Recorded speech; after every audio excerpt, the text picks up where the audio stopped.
Hey everybody, welcome to this episode of Mismatch. So I'm very excited because our lovely guest in studio today is a friend of mine. And to me, and I think anybody who knows her and meets her, honestly, the word used to describe her is confidence. And she is really like the definition of beauty from the inside out. Now, she is a former Miss Venezuela. She is a top 5 finalist at Miss Universe. So there's the beauty on the outside. But also, she's someone who has quite literally walked onto a global stage and really owned it. But what I find most interesting about her story is that her confidence wasn't built in a day. Now, before the gowns and the spotlight, she was a mechanical engineer student in a military university, often the only woman in the room, most likely. Now, since then, she's built her life here in Canada, a career across industries, stepped into motherhood, and now mentors other women to find their confidence and voice. So this makes me wonder.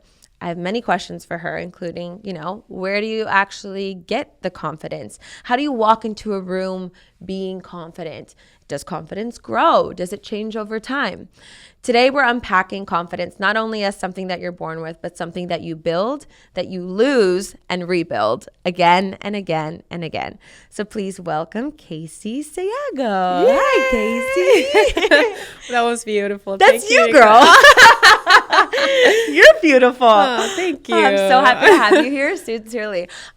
So it's funny because I feel like I've known you even years before I actually knew you from seeing you on runway shows like in Toronto. Yeah. And I would always say like, yeah, you just stand out like nobody's business because her walk is something special. Thank you. It's my thing. It's your thing. Okay, so how did you get into the world of like modeling and whatnot? You know what's funny? Bullying actually got me there. No. How is this possible? So growing up in Venezuela, people care about different things that maybe in North America. Like so, for example, when you are thin and tall in South America, you are basically like they bully you just because of that. Like because usually girls are more petite and curvy and like women stuff, and I never had that. So I always felt like I didn't belong. I had to stand up for myself, or I was criticized all the time. And then my mom said, let's try modeling. And my mom put me into modeling, and I felt like I belonged right away, that it was great to be me in that environment. So I started looking at things differently with a different perspective of, maybe it's not who you are, it's where you are. So, interesting. Yeah, so that was the first step into my confidence growing up, and knowing that, I don't care about what you guys say say about me in school. It's more when I go to modeling, I know like everybody loves it. I have a great attitude, like my body, it's meant to be here. So I would just feel like accepted and happy with that. Yeah, so you found like your community of where you felt like you belonged. Exactly. So it's like, and I always tell everybody, it's not about you, it's about where you are. Like, are you sure you're in the right place? Are you sure that's for you? Are you sure you don't want to look around to see what else is for you there? So that happened to me growing up. Wow. What was it like growing up in a military school? Walk me through what that's like. All I think about is just like super regimented and like very strict is all that I can imagine. It's funny. I don't know why I always had an aversion. Like I always wanted to be in military school. Like I liked the discipline. Yeah. And I remember like when I was at school, like elementary or so, I told my mom, I want to do something else because my school was regular. And then I signed up for a military education on the weekends. And I loved it. And I used to go like to get medals and the straps on your shoulder and stuff. And I just like it. And then when the time came for me to pick the university, this university is a military university that was close by my house. And it was like everything easier for me in terms of going and coming and all of that. But I just like the discipline. I just like having the uniform. Was it like the structure of like everything? Yeah. You like routine and I am over planning everything all the time. Yeah. So I like having the structure. And the dynamic in that university is totally different as you can see here in North America. There you are a class and like professors come to you, so you're always the same group. Ah, Yeah. okay. So I was always with the same 7 guys. No way. Okay, so what was that like? That's so It was the best. interesting. I loved it. I'm sure they Oh my loved it God. more than you loved it. No, you know what? We all became such a like close friends. We fought all the time. We like encourage each other. We just like we're like siblings. Like I'm the only sister for them. Yeah. And they protected me all the time. We like I'm a geek. Like I love to play video games. I love like anime. So we all like, converged together and we had so much fun. And as for now, like we still have like an university group and we chat and we Aw. know what the other person is doing and we laugh like it was still 2017. So That's so sweet. yeah, no, 100%. Like my friends, I love them to death, and it was great. Like I couldn't have it the best way than that. That's really sweet. To be honest, that's not like the assumption that I would have of like the relationship. I would assume that they would be more bullies towards you and like hard on you. I was a but bully for them. 100%. you're like, no, I bust them around. Yes, I boss them around, and they will agree and they will be nodding right now. But yes, I boss them around all the time. And I will dictate what we were going to do. But that happened with parties too, because they were such nerdies. And I was like, okay, we need to do something fun. Like, let's go to whoever's house. I'll call his mom. We're going to your house, all of us. And then he was like, what? Yeah, I'll call your mom. Like, we're going. So it was very, very fun going to university with them. The other part of university was the professors. So they will always judge me and think that I would never make it at the beginning. Did you feel like they were extra hard on you? Yeah. Yeah, they were definitely looking at, no, actually the opposite. They didn't care. Ah. They will, they're like, whatever. Yeah, with her. exactly. Oh, she's going to drop in a month. And I was like so pissed. And I'm a person I'm driven by curiosity. So I ask a bunch of questions. If I don't understand anything, I will ask until I understand and I'll make you explain me. Yeah. Especially if that's your job. So I got into their nerves. And I was like, you don't wanna explain me? You will. Yeah. Because it's your job. You're gonna sit down, you're gonna answer my 21 questions. And we were like 7, 8 people in the room with the professor. So I was able to participate and stuff. So but then after, I don't know, the 3rd, 4th semester, they started to like encourage me and push for me, and they were like, oh no, she's taking it seriously, like she really wants to do this. And I was like, yes, I want to be an engineer, so let's do it all together. And it worked out, and my professors are amazing. They're still supporting me. I still see the comments on Instagram and stuff, and yeah, it's nice. Wow, good for you. That's so Transforming. impressive. That's so impressive. You're like the epitome of beauty and brains. Yeah. We can do it, girl. Yeah, seriously. Okay, so how did you get into like the pageant world then? Because modeling is very different than pageantry. Yeah. Like it's like 2 very different things. So walk me through how that became something that you were pursuing. Venezuela is the #1 pageantry country in the world. So it's very attached to your culture. I grew up watching Miss Venezuela all the time. Every year, all our families will sit down and watch the pageant happening. The pageant happens for a month. So it's not just, you see the girls, different events. So it's very attached to who we are as Venezuelans. But to be honest, competition was something that it wasn't what I wanted to do. I liked modeling better. But I knew that if I wanted to be a successful model in Venezuela, I had to go through Miss Venezuela. So I was like, okay, it's in my path somehow. I have to manage for a way to be there. And my mom's dream was for me to be there. So she was like, of course. But she never, I love the way my mom did it because she never pushed me. She just mention it, and she's like, I would love you to do it, like, are you sure? But she always made me feel like I had the control of my life and what I wanted to do. But I always saw like the sparkle in her eyes, thinking about the possibility for her daughter to be the pageant. And I was like, okay. So that's so sweet. Oh no, she's so sweet. So then I was like, okay, if this is what I want to do, then I'll do it. And Happens to be that I tried to audition for Miss Venezuela when I was 18, but then I dropped it because I wanted to continue my engineering. And right after when I was finishing my engineering degree, this person that I met when I was 18 started doing like a regional pageant for the state where I was living in. And he said, you have to come.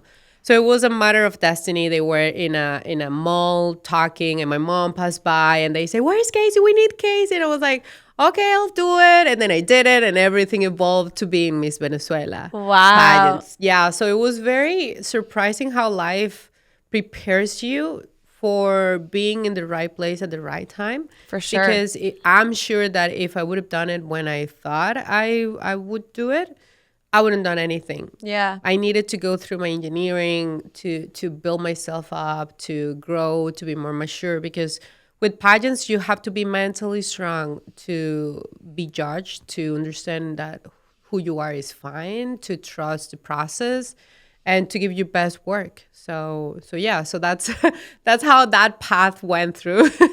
The backwards way, but it was still the path. So I'm so curious, like, walk me through how you prepare for a pageant, what's involved, because there's obviously different like categories and things that you have to do and study and know, and not too many people are like aware of that, you know. They just think, I think, Miss Congeniality, Sandra Bullock, but there's more to it. And even Sandra Bullock has to do so many things to be ready, and true. She wasn't ready, but she did her best.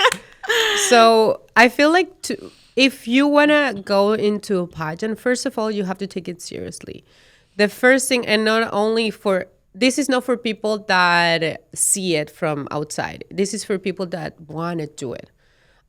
If you want to do a pageant, you got to understand that this is a job. Yeah. If you don't take it that seriously, then you're not going to do the right job for that. So you got to train, you got to work on your physical appearance for sure, but you got to also work on your mental strength. And you got to be able to handle things that are going to be directly appointed to you in a critical way and be okay with it, because you know it's nothing about you. It's about what the other person is reflecting in that moment. Right. So understanding that and not taking it personal, it's very, very hard. And I fall into that many times. But then I was like, no, that's not what my mom says. That's not like what my sister says. That's not like what my friends say. So I'm not that. Why would I believe something that a random person said about me if my loved ones don't see that? So that's where my mental path goes every time I feel criticized. So that's kind of like the beginning for you, because pageantry, what it is the most most crazy job interview of the world. Yeah. Because at the end, who wins represents a brand. Right. So that's what it is. Right. And then you go through activities, you do a bunch of things. So you get an interview like everybody else going to a job interview. You get through a process. These processes are different, yes, but it's still a job interview. Mm-hmm. So for people that don't understand how much it takes, try.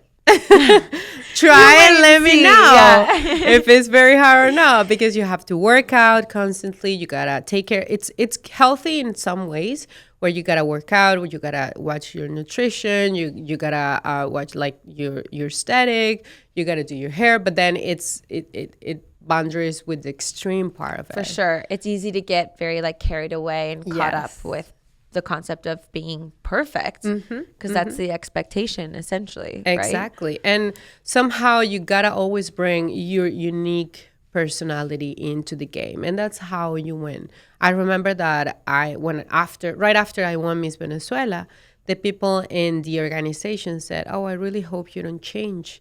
And I was like, why would I change if that's what made me win in the first place? Yeah. But it's normal to get, as you said, carried away by the whole feeling of, oh my God, I won, I'm the queen, blah, blah, blah. And especially in Venezuela, where it's actually something. Yeah. Like you will get recognized around, you're like a major celebrity in the country. Yeah.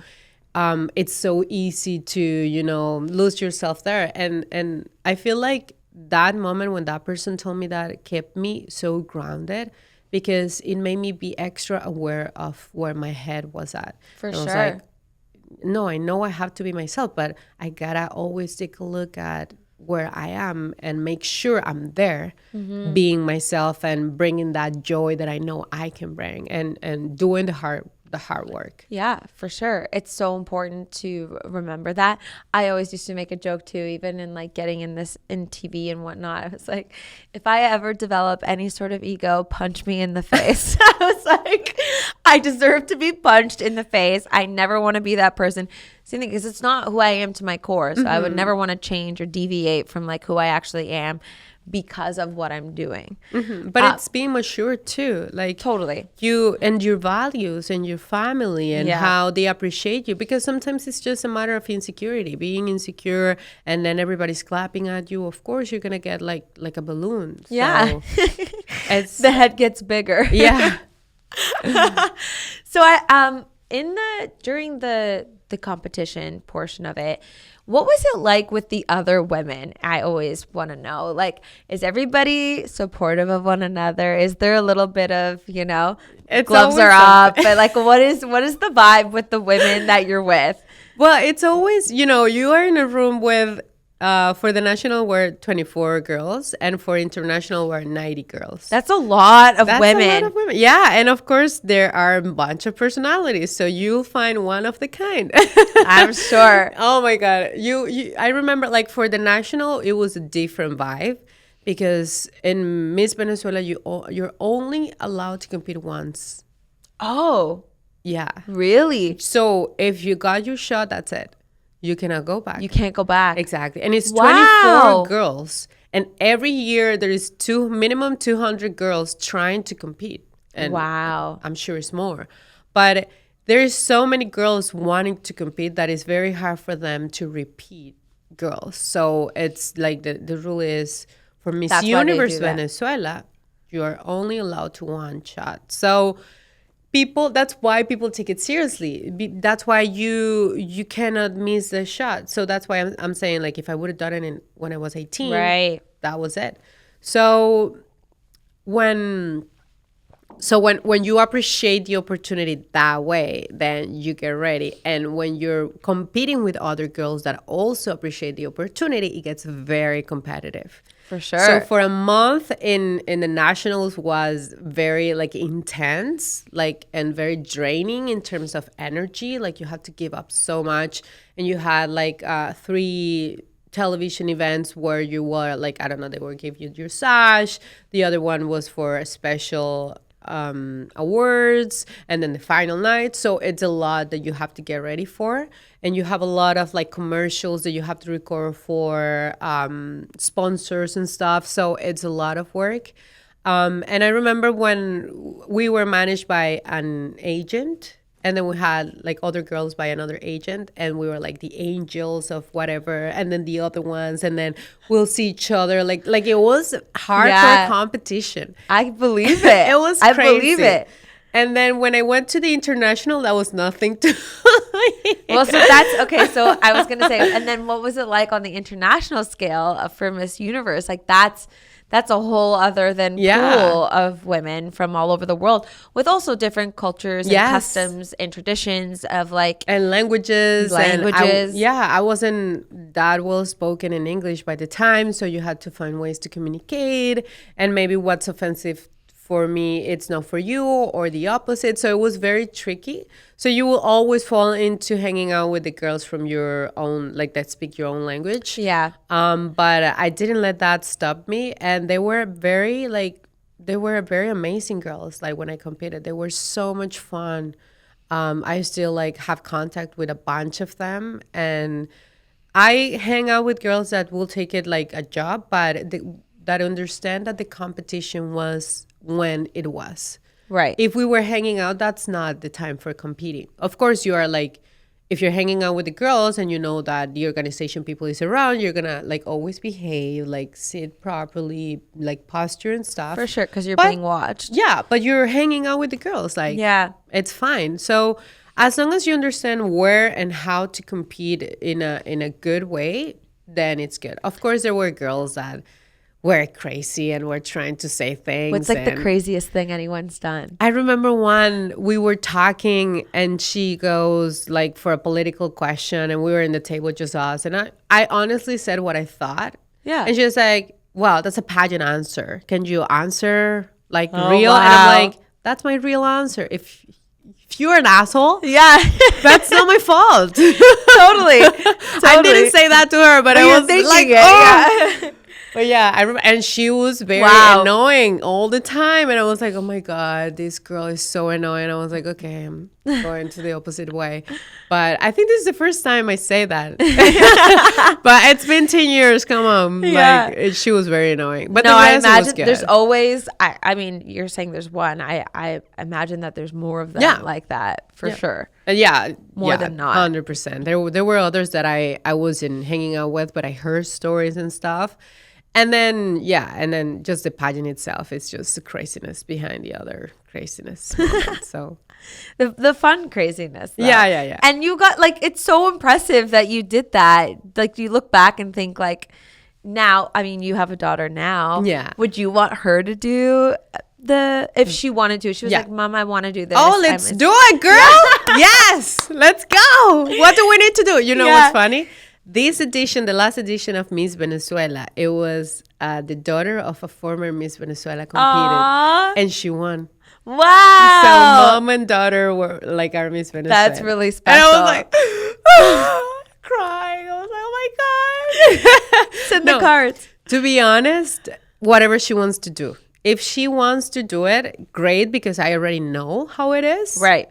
I already know people. I already know how to get ready. I already know where are the hard parts of it, so I can mentally, prepare her for what it's gonna be done, and guide her. But whatever she wants to do, really, like I'll always be there to support her and to give her the tools that she needs for that. Yeah. Well, she's lucky she has you as her mama. That's for sure. And I'm so happy she picked me because Aww. she's such a funny girl. Like I love her so much. That's so sweet. That's so sweet. Okay, so when you were done with pageants, and so what made you come over to Canada? What brought you here?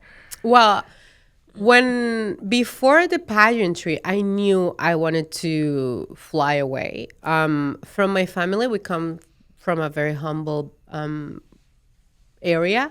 So my family never had that opportunity to be like outside Venezuela or to ever think about it. Yeah. And I always hear like my classmates saying, oh, my uncle is in US, my auntie is in Spain or whatever. And I never had that. So growing up like 7, 8 years old. And I was like, you know what? Maybe I want to be that. I want to be that uncle. I want to be that aunt. I want to be that person that is outside and they are going to talk about it and I'll bring gifts and, it's going to be something fun. And I always projected myself like going somewhere. So when I started like engineering and I started like seeing what I could do, and Canada had great programs for engineers and they love like people that will want to work hard. And I was like, well, it's in the same continent. I will learn another language that I love. So Canada just seemed right. And then I knew the pageant was going to be 1 year or 2 maximum. And if I won Miss Universe, it was going to be another year on top of it. It's not the rest of my life. Right. So I was like, okay, so Canada, it's definitely looking like the place I want to go. And then I came to study and I was like, yeah, I want to come to Canada. I love Toronto. So after the pageant, for sure, like 1 week or 2, I moved into Canada. Yeah. Wow, right away. Right away. Okay, so what was it a culture shock? Was it what you thought it was going to be? Yeah, exactly. I felt like home when I arrived in Canada. I loved it. And don't take me wrong, Venezuela is always going to be me. Of course. And my culture and all of it. But, when, as I said, I was bullied when I was growing up. And it wasn't right for me to be around. And then I'm always the tallest girl in the room. And my whole family everybody is under me. So when I came to Canada and started walking around and everybody felt normal. You're like, wow, another place I belong. Oh my God, I'm not just huge.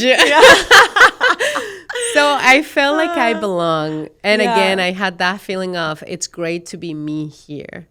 So I fit in right away. I loved it right away. Of course, there are different things in the culture that I had to adapt to, but I was happy to. The weather everybody complains about, I love it. Like I got my formula mentally to deal with it. So Yeah. I'm good. I still get like goosebumps when I see the first snow, when Aw. I see everything. So it's been almost 10 years of me being here. So Wow. I still feel that way, and I'm like very happy to live here. I wish I could go back to Venezuela more often, yes. But it's not like it's gonna happen just now. It's gonna happen closer. But yeah, like that So that will you've be the built best a thing. home now Yeah. here. Like And you I'm feel very it. happy. Yeah. I love it. So what was your journey like when you came here? Because then you worked in construction as a Yes. project manager. Like Yes. again, the most unassuming. Like if anyone's like listening to this, you got to Google Keisy or like look at the link, because seeing you on a construction site, I can't I even love imagine what people are like gawking at you, and they're just probably nodding like, whatever you say, I will Yeah. do whatever you say. You know what's funny? For construction, it happened the same with my university teachers. Yeah. They were like, yeah, whatever. You don't know anything. And I was like, at that point, I was like, oh my God, I competed in a international stage. I don't need to prove anything to you. Right. I don't care. Right. With whoever I had to compete, I did it and I won and I did my thing. If you feel like you're smarter than me, good for you. Yeah. Like I had that attitude and I didn't care really about that. But it was funny to see how like the workers will like go down their head thinking like I cannot look at her too much, and Yeah. I'll be like la la la la, la. And then the whole office finds out that you are Miss Venezuela and everybody is talking about it. It was so funny. It was great. I loved it. But I know we were talking about this before, but I couldn't see myself only being behind a desk. Actually, my last engineering role in the construction environment was great because I had to go to site all the time. So it was a little bit more dynamic, and I love like understanding the work itself in the site. And then I can look around buildings in downtown Toronto, and I said, I did something there. That's really cool. So it leaves a good mark on me, and I feel like very achieved in my engineering career, even though like it was 4 or 5 years of my life as for now. But yeah, I just loved doing it, and it reminded me why I went into engineering in the first place. How did you have the confidence to like step on a site? Because again, like as a female, it is a male dominated, world in the construction world. And it's like, I don't know, I would be so intimidated. yeah. Even if you know your shit, Yes. like it's still very intimidating to walk into that scenario. So like, how do you have the confidence to do that? It was very intimidating for everything. Yeah. Like I remember the first time I had to go to a meeting, and of course I'm learning English, and these are technical conversations where I had to understand what's happening because I'm taking notes and I'm bringing the notes afterwards, and everybody is male. So I'm like a pretty girl coming into here. Yeah. And everybody will look down at you, and everybody will be like, yeah, whatever. And I remember like doubting so much about myself, feeling so intimidating, feeling like, how am I going to make this happen? And making it happen anyway. Like, I'm like, okay, I can do it. Okay, like lifting myself up. And I'm like, don't let them see it. Like, you just, go with it. You don't have the confidence, but you fake it till you make it. I was just going to say, were you of the mentality of like fake it till you make it? 100%. Yeah. Like, I was like, yeah. And then you see how you're going to do it. I remember like panicking with calls and people telling me like their emails or their phones. And I was like, okay, hanging up. And I was like, Googling. Okay, this company, this person, I know the name. And I will try to find the phone number or whatever, like using another method.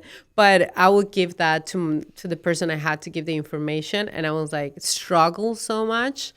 But yeah, you just have to believe that you have the tools to do it, but not a confidence at the moment, but you will find it through the way. Like, yeah, like you're gonna figure, learn. you might not know it right now, but like you're gonna figure it out as you go. Have the confidence of that you're gonna learn it, And you're you gonna have figure the it out. will, like Yeah. you have the motivation. Yeah. You know you have to do it. You know you can do it. You're sure you can do it. You're not confident, okay, but you know you can because you have done it before, because you have worked hard. So that's when you know, okay, boom. And once you achieve it, you get the confidence back. Right. Because you did it. And then once you do it once, you know, and you're sure you're going to do it the second, the third, and so on. Because you constantly have that to refer to of like, okay, now there's proof I did do it. So anytime there is self-doubt or that you're, like, you know, apprehensive about trying something new, you're like, wait a minute, why would it be? Like, I've done this before. Exactly. I've achieved this. I got through it. So it's easier with that mentality. But yeah, my hat off to you, bow down, because that is like not something that's easy to walk into. No, it wasn't, but it was fun. There were experiences I had to go through to learn, to understand better, and to grow. Like, honestly, you have to go, like I always say, life is about feelings. And we humans learn when we feel horrible. Yeah. If we don't feel horrible about something, if we don't feel embarrassed, if we don't feel that way, we're not going to learn. Yeah. So when I had those feelings, oh my God, what have I done? And then I was like, this can't happen to me again. Then you learn. Yeah. That's why true. Life keeps putting things on your way so you keep stepping with the same stone until you learn that the stone is there. Yeah. That applies. When are you gonna see it? That's so true. That's really good. Like tough love advice of like, yeah, mistakes are gonna keep, like the hurdle's gonna keep staying there, or it's not gonna and move. The stone is gonna grow and it's gonna be bigger. Like, it's gonna get worse, girl. You better learn. That's great advice. I love that. That's a really good analogy. So when did you decide to then step away, when you're like, hey, this is not for me, like this was cool to try, I got to live this out and accomplish certain things, and then you stepped into the world of entrepreneurship? Actually, I was doing a bunch of things while I was working. Were you? Yes. So you're always like a hustler, hey? Yeah. So I was doing my engineering, but then I had like I was signed by an agency, modeling agency. So like I finished work and I will go to a casting. And then I had an event at night, and then I have like a runway show. So I was always doing both. Yeah. Until like my last engineering job, that it was like more flexible with timing. So I will wake up very early, but I will leave early. So I was doing even more things on the side. So, oh my gosh. Yeah. So I was burning out, but I was the right age to do that. Yeah, you had the energy to like work really hard to do that. Yeah. So, but I was like, life was happening. COVID happened. I was in a very long relationship, and that ended too. So there were a lot of things going through my life. And then when I met Gary, and then we started dating, and then we formalized our relationship, and I started doing more of my workshops to teach. I was like, I think I want to do this. And then he encouraged me. He said, you know what, you should do it. Like, you shouldn't worry about anything and just go for it. Work, let's see how it goes. And if not, you can just go back to engineering and do both things. Yeah. And I was like, of course. You have nothing to lose. Yeah. Exactly. And if your partner, who is the person that is there for you, encourages you and makes sure that nothing is going to happen in your family, then what's the downside? Yeah, that you have that support. That means everything, for sure. So I was like, I was like, okay, let's do workshops, and started doing workshops, and started like doing modeling even more, and I started teaching. And every like pageantry season in Canada, I always have girls that want to prepare for Miss Universe or for Miss International or any pageant. So I'm very blessed to be picked by them as their like role model or their teacher. So I always appreciate that, and I always love having time for them and the dedication that it needs for that. So that's how it happened. And now the academy, it's evolved in not only pageantry and modeling, evolving to confidence. Because if something I got from the pageant is believing in myself through all the experiences I've gone through. Right. And I want to teach that. And not just that, I want to create an environment for people to feel like they can. Yeah. Because it's not even what I teach about, it's how I make you feel while you're there.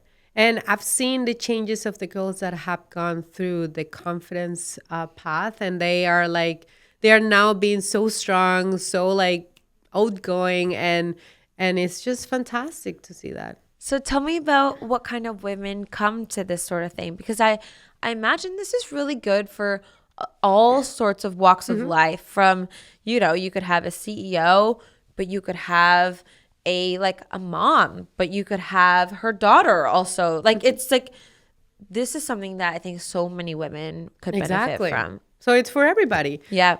And in the academy, what I love to teach are things that you will use all the time. For example, whenever women have an age to buy your first pair of heels, When buy did you them? get your first heels? Oh my God. I wore my mom's or something Me like too. that. I know. I was the same way. I wore my mom's 100%. So when you buy your first pair of heels, you buy them, you put them on, and you wear them. Yeah. Nobody teaches you how to use them. No, how to walk in them. No. I've seen so many women struggle in heels. Know. I've seen it too. So that's what I opened the academy for. Runway walk is not only for models or pageant girls. We sometimes find ourselves in situations where we need to walk into a room, and we need to make it in a way that people will notice us. We're going to give a speech. We're going to get into, an argument with somebody that we know we hate. So, we're going to go into a coffee shop and our ex is sitting in one of this. You need to give the walk. Yeah. So that's that's part of what the academy teaches. So I give these scenarios and they all click into yes, I've been there. Yeah, 100%. So I teach them the basics of runway, like how the posture, how your legs, how wide you gotta open, every step that you do, how to turn, how to move. And then we have the movement part that is dancing. So we do choreographies, we do body express, body how do you say it? Like body language? Yeah, body language movements, Yeah. where you can use you can't use words and you use movement to express. And we unlock parts of your bodies that are maybe locked and you don't move. Often. Or stiff or rigid or whatever. Yeah. So we do that. We do presentation and speaking class, so they can learn how to present themselves better into any environment that they need to do so. We also do photography, because at some point you That's need huge. headshots. Yeah, for sure. And then I'm going to implement also simple makeup, simple Brilliant. hair, and also styling. Because sometimes we struggle to find clothing that they will fit us or style, or as me and many moms, you change so much after pregnancy, and now your body doesn't feel the same. You don't feel the same with yourself. So you feel an immediate change of style right after giving birth. So these things are great. And I remember when I did my first program, I had a mom that was struggling too on finding her confidence, because postpartum is really hard on you. Yeah. And right now I see her and she's thriving. And she always said this helped me to find myself in my new self. Aww. So that will be for anybody, actually. Anybody that just wants to elevate themselves and the confidence. Yeah. And to be the best version of yourself. Sometimes you need a little bit of guidance for that sort of thing. And fun. And fun. And a community that are looking for the same thing. Not for anything, Keisy, too. That world is often intimidating for people, where people would love to learn. They say, I'm sure you hear this even from people who don't know what you do, is I'd love to learn how to walk properly, or I'd love to learn how to do my hair like yours, but I don't know where to go, or I'm so shy, I don't want to do it in front of other people, and learn that way. So to create that environment. Yes, and not feel judged. And one of the first things I say in my programs is this is community. You guys have to push each other. The ideal goal here is that everybody leaves this room feeling bigger. Yeah. And you know what? Sometimes it's hard when you're struggling, and you might go through the course and you might not feel that way at the end. But then whenever you're like healing and you're good, those things that you learn are going to come back to you. Yeah. And you're going to apply them slow, like at your own pace. But yeah, like it's just a matter of taking the decision of I need something and I'll do it and I'll invest on myself. Yeah. Why do you think it's so hard for women to invest in themselves? Because we're looking after everybody else. Yeah. That's what we are, kind of like we're designed to take care of people. We're designed to be a mom, to take care of somebody else than you. So it's very hard to pick yourself. Pick me, girl. Pick you, girl. Pick you. Pick you. 100%. 100%. What do you think women should be asking themselves, like throughout, your life, or like whether it be different chapters in your life, to kind of look at yourself in the mirror and be like, hey, where am I at? Like, yes. What should you be asking yourself? Like, check in. And we all know. We see the mirror and we all know. Like, are you making up excuses? That's the question. Are you making up excuses? Do you feel happy with what you see? Do you feel happy with what you are, with the life you're having? And it takes you different dark places. For those sure. questions. Well, that's why people are, I think, afraid Avoiding, to ask those questions and really look at themselves, because realizing and hearing your own truth is sometimes really hard to accept. And not only that, it's just going through that path after the accepting it. Like, affronting the consequences of, oh, shoot, I have to, take this on my own and do something. That's when it's hard. But if you don't do it then, when are you going to do it? Like, are you going to wait for what? Life can end in a second. You don't know. So it's going to make you feel better to take ownership of your own life and work it hard and do your best with what you have. Yeah. And make it happen. Yeah, for sure. I love that. That's really cool. Was there a moment for you besides that mom, that has done the workshop, or that you've seen now years later, or, pre and post kind of workshop, that really, like, you can see that you've kind of changed their life and brought out even a version of themselves that maybe they didn't even think that they were, like, they knew. Yeah, 100%. In every person that I've teach, I've always seen them grow in the room, like right away. And every single time, because I never thought that I was going to teach or coach or be a guidance for anybody, in the sense that I will be personally there. I never thought about it.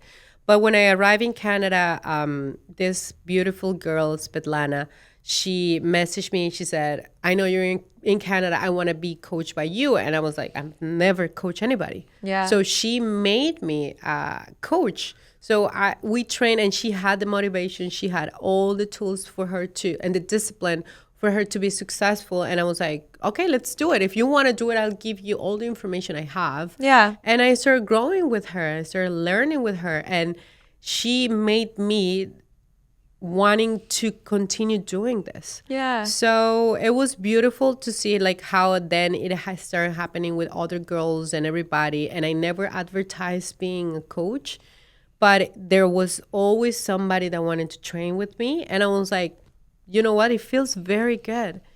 Every single aftermath of everybody felt so great, and seeing them grow and shine. And I'm like, I'm that person that will tell them, go, you can do it, give them tools, elevating their style. Like, and they were always so appreciative and happy. But that was just made me realize that, I wanna do this. I wanna coach girls. This is what I want to do for real. Yeah, that's so awesome. And you're the perfect person for it, because you can just tell, like you're saying, she saw something in you that you were capable, because you had all this knowledge and all this skill, and you simply, like, one way to tell someone what to do, but it's another thing to also like do it with your heart. And I think that's what speaks to a lot of people. Exactly. Because you got to have empathy when you teach. You got to understand that where that person is coming from, and you don't know what insecurities that person has. So you got to be very empathetic when you're teaching. Yeah. You might touch certain things that they are like, oh my God, that doesn't make me feel good. And people come to the classes with different energies. Right. They are not always the same. So sometimes I notice that the person is down and I'm like, what's going on? Let's talk. Like, there's something going on, like you feel this way, and then the venting happens. So you're kind of like not only coaching for wrong way, you're coaching for energy, for confidence, for making them see the value on what they're doing, for many other things. So you gotta be very careful and respectful with the things that you say and how to say them. And I feel like I've always been that way, where I want to set a safe place for people to just being able to enjoy themselves and share if they want to. But if they not, let's just be okay. Yeah, I think it's because you came from a place of knowing what it feels like to not belong. So you make an extra effort to approach things to make sure that nobody feels like that. And you're creating a community, just like you found your community, to be like, oh, I fit in here, or this is where I feel like my best self, or that I can work to be my best self, Exactly. Which is really nice. Okay, so let's go back to you mentioned you were in a long-term relationship before you met your husband. Yeah. Okay, tell me. Let's talk love, because I'm so curious. So, okay, how long were you in a long-term relationship before? 10 years. 10 years. Since I was 17. Wow, Yes. that's a long time. So, did you do long distance, or when he? Yeah, long distance, and then he came here first, and then I came here. Okay. So what happened? Well, a lot of things happen. When you're a kid and you start a relationship, and things are not right from the beginning, but some other things are feeling great, and you just go ahead with that. Yeah. I remember it's that. It's so funny. It's like, it's so funny that you say that, because everybody knows that little voice. Yeah. Everybody knows. I don't care what anyone says, but you quiet it down so much because there are other things that you're excited about, or that you glaze over. Or what you're missing out. Yes. Or things that you think they're only going to be experienced with this person. And of course, like in my life when I was 17, there were a lot of things happening. Like my parents just got divorced. I didn't want to deal with that mentally. So I started dating with this person. And then, of course, I hide so many things in that relationship. And I actually started hanging out with him and his family more than mine, because it was an escape. Exactly. So, and also his family represented something more like important, just because I couldn't do that with my family. But of course, that wasn't a good foundation for a relationship. And Right. we were both immature. And then, I never felt like I was myself, that I had to pretend to be somebody else, or I had to adapt myself for that environment. And that's what happened. And for so long I had to be that. And I never had that strength to be myself until, and to be independent. I depended from him so much until the Miss Venezuela happened, that I had to do it. Like I had to work. I had to do my own thing. Yeah. And I had to build myself, and I had to go through things by myself. And because he came to Canada and I stayed for a year alone in Venezuela, and I discovered that I could do things alone, that I could actually do good, that I was capable, that I could work hard. And then when we moved to Canada, when I came to Canada, I felt like he was taking that part of, okay, I will again take ownership of everything. But then I'm like, and what about my independence? What about everything I learned about myself? Right. And then I started like this mental battle between the Keisy that was when it was with him versus the Keisy that I knew I was capable to be. And then I started fighting the fact that I was never being my true self around him, that I couldn't be like as outgoing as I am always am, or like that way when you know that you're not fully yourself. Yeah. And I started doubting about me and my things and everything, and I felt like he wasn't paying attention to me, and I was like, why am I in a place where somebody is not looking at me when I know a lot of people that would love to see me, like my mom, my dad, my family. So I was like, no, then this is not the right place for me. And I knew it for a long time, but I was caught up in the illusion of this being my forever love. Yeah. The illusion of wanting him to be that person for me, to build a family with that person. But even the word family never felt right. And I never felt like I belonged into his family, that there was something like always pushing me away. Or I felt like I never, like all my life, I wanted to have kids.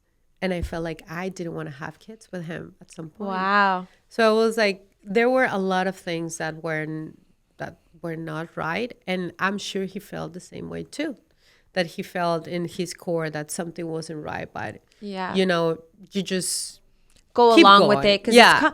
10 years is a long time. So Yeah. at a certain point, you're like, okay, do I just ignore this? Am I supposed to just like push on? Like it's then that's a mental battle for sure. And you move to another country. Yeah, and you're alone. You're starting a Yeah. family. No, I was alone. His family was here. For you, I mean, you're alone. And I was like, we are building a family. Yeah. And when I'm doing something, I take it seriously. And I took seriously the fact that we were building a family, but it never felt that way. So then I was like, you know what? It was getting into my mental health to the point where I was about to have a crisis. And I was like, no, this is not good for me. This is not good for you. And I can see it. Maybe you don't see it, but I do see it. Yeah. We try to work it out. But it didn't hold. So the best way it was to just spread apart. And I'm very happy with that decision because the life I have now. Of course. And you look back and you're like, imagine that you stayed or. Yeah, and I'm sure that it happened for him too. I'm sure I know nothing about him, but I'm sure in my core that it was the best decision for both of us, 100%. Well, I'm sure he still thinks of you. There's only one Keisy. Who knows? I don't want to know. There's only one Keisy. Contact zero from the beginning and dead. Okay, so how did you meet Gary? Oh my God, Gary. Gary's so lovely. Gary's such a funny guy. Like, I love him so much. He's so funny. So my friend, like I was going through the separation thing, and I was trying to have a date with myself on King West. Walking around. Sure everybody was just like, I couldn't get a table for Stop myself. It was the worst. So it was destiny. I couldn't. Then my friend called me and I was like, this is not working. She's like, well, come here. I'm in a party, like a backyard party. It was summertime. Come here. There are a bunch of friends and we just hang out. And I was like, okay. And then I went there and Gary was there. And Gary, her boyfriend at the time was Gary's friend. So he was there because of his body. Gary's going to kill me for this, but I love to say this. I remember I was very beautiful that night. My hair all You're always like beautiful. This. And you know when you feel like you're sexy, you're like, I'm in my element. Like, you had like an hour or something and you want to, Yeah. And I came in and I feel like I had a breeze and then Gary saw me. You're like Beyonce with your hair like, blowing. And then he saw me. He was like, wow. Oh my God. I always do him with that. That's but so anyway, cute. They introduced me to him. Oh, and I remember my friend saying, there's this guy, he's like Superman. And I was like, yo, whatever. I don't care. And then we introduced each other. Oh, okay, how nice to meet you. And that was it. We didn't talk at all night. So that's how we met. Oh my God, that's so funny. And we didn't talk. Like, he tried to do small talk, but I wasn't interested. And I was like, yeah, nice, whatever. And then a full year happened. I finalized my process. And then I was going through, when you're packing up and moving after being, because I was staying out and then I had to pick all my stuff and move to a new place. And then that night I was having like a very, very anxious night. And my friend said, come over, let's just grab a drink, dance, do whatever. And that's going to make you feel better. Yeah. And then we were doing that. We were having fun. And then I asked her boyfriend, and I was like, where's your friend Gary? Where is he? After like so many drinks. And then it happens to be that Gary lived like very close by. And he came. And it was the first time we talk. Yeah. And we joke. And we kind of click on the sense of humor.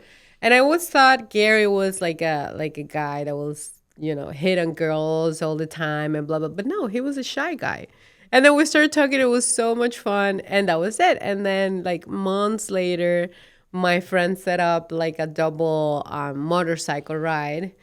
And then that's what we account for a first date. Oh my God, that's so cute. What a great story. I love that it took so long. It took long, yeah. Well, we weren't ready for each other. Yeah. That's what I say. We weren't ready. I was working on myself. He was working on himself. And whenever it was the right time, it happened. And now we're set. Did you feel like, I know this is like so cliche, but like, did you feel like it was different when 100%. you were with him? Like what was it that clicked for you that you're like, oh, this is how it's supposed to be? You know the stupid butterflies that everybody talks about? The stupid butterflies exist for a reason. Because it's anxiety. Yeah. I never felt the butterflies with Gary. I felt peace. Yeah. I feel like everything was okay. Yeah. Everything was just all right. Everything was too easy. I pushed back many times. I'm coming from this relationship. I'm not ready to do this again. But then everything was so easy with Gary. Like, it was easy just to see him, to wanting to be with him. I went to his place and I wanted to always stay there. Like, never happened in my actual house with my ex, but with this new person I'm starting to hang out, I just felt like his home was my home from the beginning. Yeah, that's so sweet. Like, everything was so welcoming. He was so accommodating and he was always so supportive. And like my traumas from my past relationship, he was always like, don't worry, like, you're working things through. You're fighting somebody else. You're not fighting me. Mm-hmm. Like, let's just take a moment. I was like, what? This is too healthy. Where's the toxicity? Like, argue with me. Like, yeah. And I was like, maybe it doesn't have to be that way. And that's what clicked with Gary for me. It was how healthy and how peaceful things were. Of course, now it's different. I make him crazy, but that's part of what it is. But that's a partnership. That's years in a relationship too. But that's also like love. That's the crazy stupid love. Yeah, you know, that 100%. When you love someone.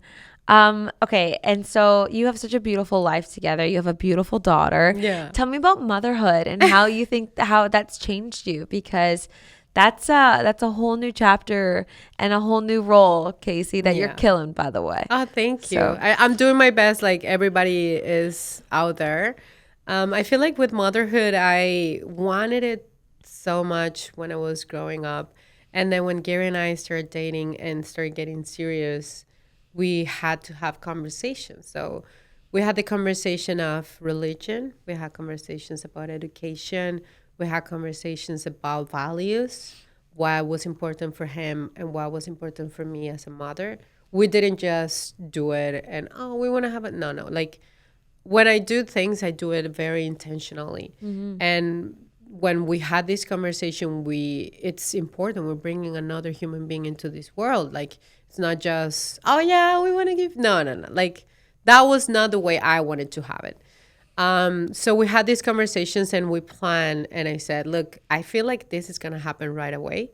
Based on my background as a Latina, I feel like it's going to happen right away. And he's very healthy, right? Yeah. So there were high probabilities for us to be a good match. So I set up the timeline. And then when we were like, okay, let's start trying. It happened right away. Wow. And we were surprised. And even when I record Gary's expression, he was like, it can't be that quick. And I was like, this is not the first thing you say when I tell you that I'm pregnant. It's like, what do you mean happen right away? It can't be that quick. Yes, it happened. That's so funny. So stepping into motherhood, I remember that I was like, oh my God, there's a human being inside me. Like it's growing. So it changed me in how I wanted to take this whole thing. Like I have my mom as an example of values and kindness and all of that. And I want to bring that for her. I wanted to just not be so uptight, but I wanted to be, you know, like strict on things. I wanted for her to feel responsibility and to feel like she has to also do her job even she doesn't want it to. But then you start questioning yourself, hormones. And I remember that I love my pregnancy so much, even with the bad stuff, because the bad stuff is hardcore. What's the bad stuff? Feeling like throwing up, your body feeling big, like physically heavy, mentally heavy. One day you're crying, the other day you're happy. And I feel like with pregnancy, the emotions go from 0 to 100. Yeah. No matter what it is. If you're happy, you are 100% happy. Yeah. If you're sad, it's like somebody stepped, like falling. It's horrible. And I wanted to very much experience the pregnancy and enjoy myself as a woman. But then the thought of, oh, I'm going to have a girl came to me. And when you think about that, it's like you're going to be the role model for that little girl. Yeah. So what kind of role model am I going to be? What am I going to teach her that it's going to stay with her? Yeah. And then for daddy is how you love me is the way she's going to want to be loved. For sure. You got to be like careful with how we handle a relationship and how you are with her. Totally. It's not just the independent relationship with you and her or him and her. It's also how you guys are as a couple. Yeah, and like kids are receptive, like how they receive that too. Yes. And for me also, I started looking at what people usually miss when they have kids. Usually the mom forgets about herself and her goals, and the couple forgets that they are a couple. Right. So those two things were like, okay, these are major things for kids growing up. For me, it was very hard to see my parents splitting. So what I have to do is I want to make sure that Gary and I are as we always are. Yeah. And we protect ourselves from parenthood, because you got to protect yourself. Yeah. So for me, it was a priority to making sure that we were good, that we were feeling great, that we had activities, that we had dates, that after, I'm very blessed to have my mom here, and she stayed with us for 1.5 years. So it was 3 adults with a baby. So like the dynamic was different. And I had to go through hell of recovering, like seeing my body change so much. Was that really hard? Yeah, it was very hard. You're a model. Like it's like seeing your body in that way, I imagine also was really like shocking and hard to accept, and be patient with yourself as well. Yes, it was my baby blues on postpartum was about me and my body, because during pregnancy I enjoy myself so much. And then I never accounted for the after body. Yeah. And then I was very hard on myself, thinking that after a month I was going to be okay again. And I was like, what's wrong with me? And I cried and I pushed myself and I started working out, but then things weren't changing. So it was very hard mentally on how I was like judging myself so hard on going back. But never it's going to be as it was before. Never. No. So how did you come to, you know, like see yourself in this new body, and also like, love yourself in this version of who you are? And talking about confidence. Yeah. I lost my whole confidence, and I had to regain it again, and I had to talk myself through. And I know everybody is there with a good intention to help and to give you, you know, good words, but it's this thing, it's within you. For sure. And nobody will help you more than yourself. So I feel like little things like fitting into my jeans again, getting to see my body shape better, talking to myself about how healthy my baby is, how happy my husband is, how life is beautiful right now. It's like it helped me. And also chemically, I wasn't ready to be okay. Like postpartum hormones are going to be there for 2 years mentally. So I was like, remember, like it's not you, it's the hormones. Like it's not only you. Like, yeah, you feel like this, but you're going to be better. And every day it's better because you have, now you're a mother. Now, like the house dynamic changes. Now, how do you feel with yourself? Like now you got to protect the relationship. You got to be better for your daughter. You got to cook. You got to clean. You got to activities. Like it's loaded mentally. Like, and it still is. You just get used to it. Yeah. But now I make sure to do touch points with my husband, to do touch points with myself. Like I look at the mirror and I'm like, wow, I look fantastic. I get ready and I was like, oh yes, of course. Like give me like, you can put in myself like 3 more babies. So like I talk to myself that way. And then that's the energy I bring up to myself. And then my husband, I said, you got to tell me more things. Yeah. Even if like, because people, why he doesn't do it just because, like, I don't care. I'm going to ask for it. And he's like, okay, yes. Okay, so how did you become that way though, Keysi? I'm not good at that.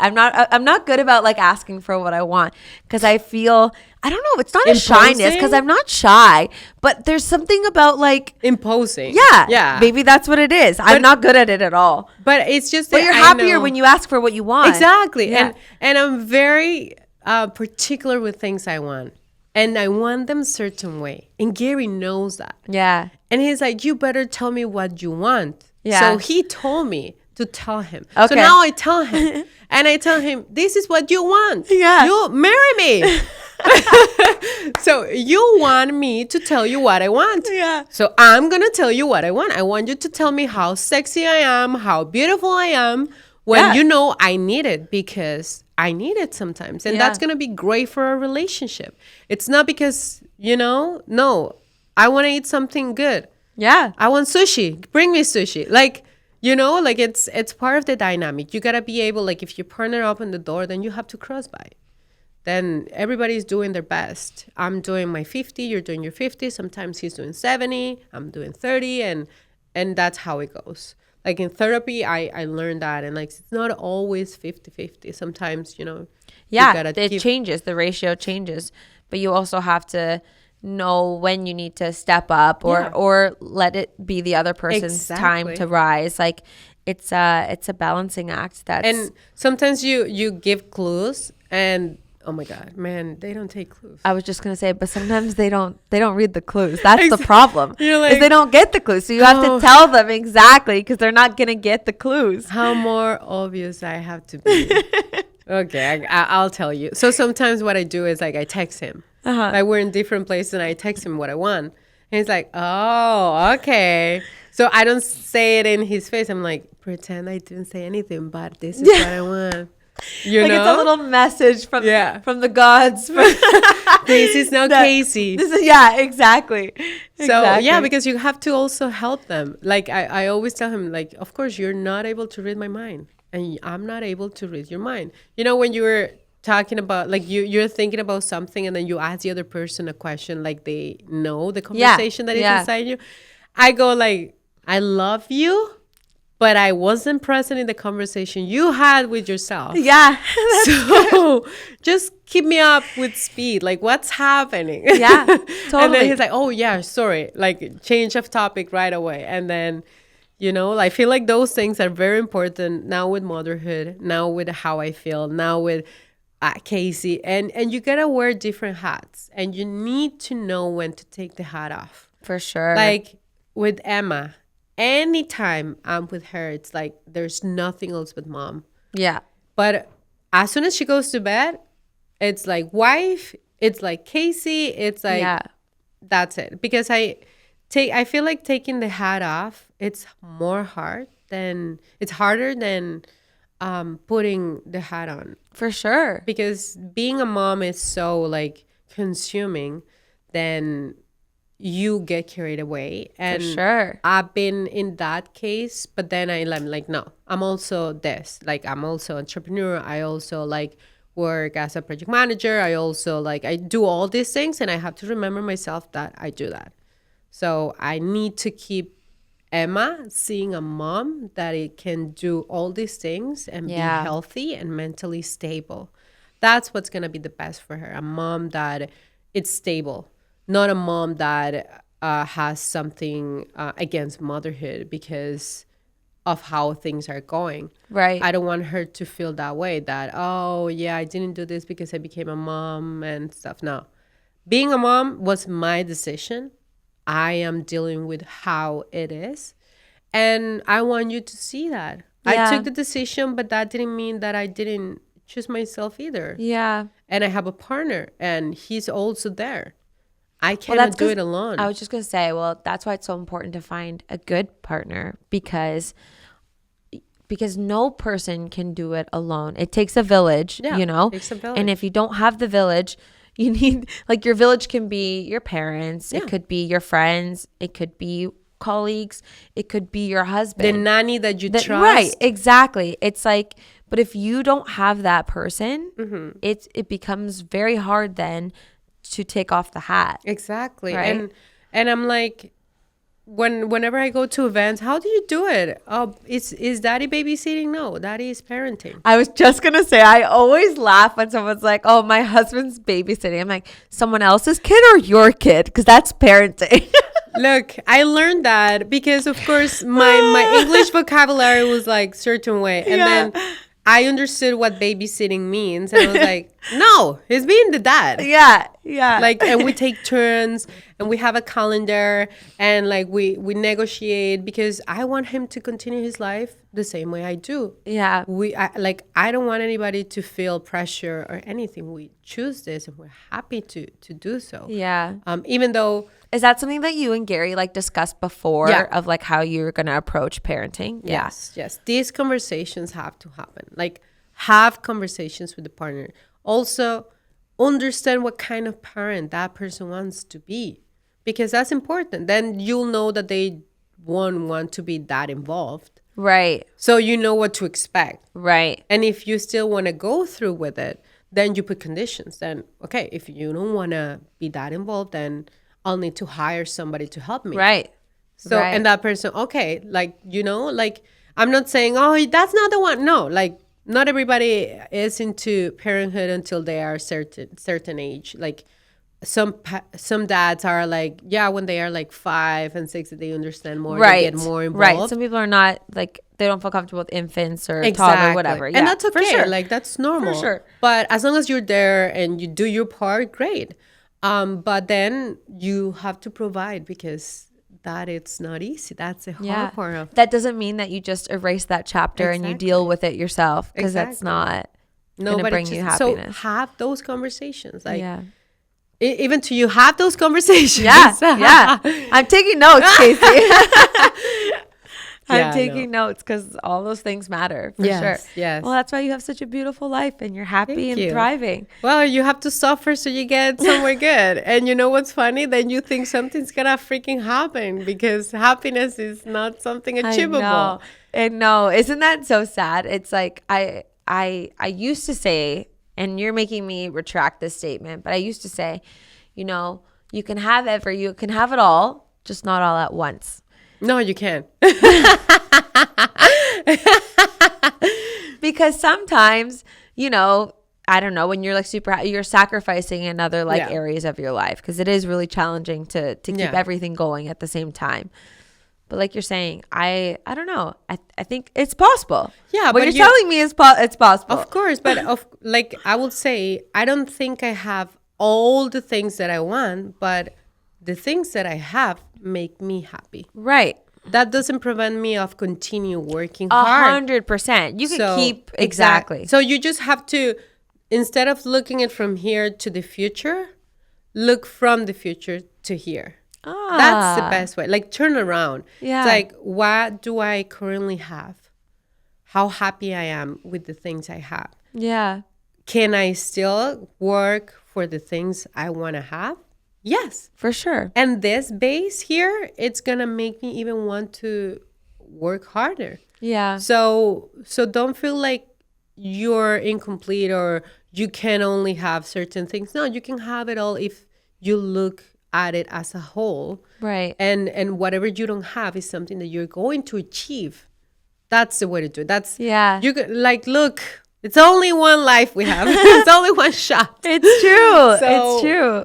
Try to like change. I always say change the perspective. Like perspective is everything. And sometimes like it gets the best out of me because I give the benefit of the doubt and I think like everybody's struggling, everybody's going through their own things and maybe I shouldn't do that as often as I do it. But if no, I will go crazy. Like For sure. And I have my moments and I don't see through. And that's why I have a community. That's why I have a therapist. That's why I have my mom, my sister, my husband. That's why I have people that whenever I'm not in the right mental place, they will give me a slap and say, you're being an asshole, Keisy. So let's just catch up with what you have to catch up and then move forward. So, yeah. But yeah, like it's not always going to be perfect, but just do what you got to do with what you have. Mm-hmm. Beautiful, wise words. Keisy, for people who are watching and listening, where can they find you, follow you, sign up for things? Give us the lowdown. So you can find me on Instagram, Keysi Say. Google my name, you're going to find all the things. My academy is Keysi Sayago Academy. And I'm launching a confidence program soon. So sign up if it's the time for you to invest in yourself. It's always the time to invest in yourself. That's what I'm going to say. It's always the time to invest in yourself. Thank you so much for coming on and sharing. This was so fun. Yes, thank you so much. I love it. I love the name. I love everything. I love you.